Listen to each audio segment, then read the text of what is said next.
బాబాయ్ మీ పేరు? నాగయ్య గారు. ఏం చేస్తుంటారు బాబాయ్ గారు? వ్యవసాయం చేస్తుంటారు. వ్యవసాయం నేను మరి రైతు భరోసాలు వస్తున్నాయా? ఎంత వస్తున్నాయి బాబాయ్?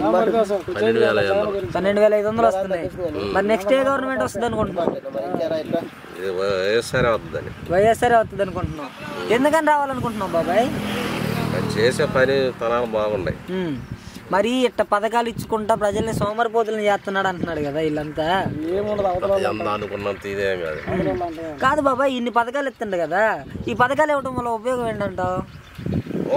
సన్నకారు రైతు కొద్దిగా పర్లేదు అనుకుంటున్నాను. మరి చంద్రబాబు నాయుడు వస్తే వీటికంటే ఎక్కువ ఇస్తా అంటున్నాడు కదా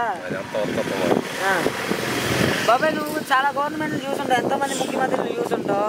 గత గవర్నమెంట్కి ఇప్పుడున్న గవర్నమెంట్కి తేడా ఏంటంటావు? పాలన బాగుందని అనుకుంటున్నాను. మరి రైతులకు అప్పట్లో ఎలా ఉండేది బాబాయ్, ఇప్పుడు ఎట్టుంటుంది? పంటలే సరిపాలనగా లేవని కానీ పరిపాలన ఇదే బాగుందని కదా అనుకుంటున్నాను. పరిపాలన ఇదే బాగుంది అనుకుంటున్నారు. మరి ఈసారి జగన్ గారిని ఓడిస్తామనేసి ఇన్ని పార్టీలు పొత్తులు పెట్టుకుని వస్తున్నాయి, ఎలా ఉంటుంది? జగన్ అవుతారు. మరి ఇన్ని పార్టీలు కలిస్తే జగన్ భయపడ్డా? దేనికి భయపడేది? మరి ఎంతమంది కలిసి వస్తున్నారు ఒక్కడి మీదకి? ఎంతమంది కలిసి వస్తేనే మరి ఒకే ఒక్కడు కొన్న జగన్ ఈసారి గెలవగలడంట ఖచ్చితంగా. మరి మీ నియోజకవర్గంలో ఎలా ఉండబోతుంది? మా నియోజకవర్గం జగనే అవుతాడు. మీ నియోజకవర్గంలో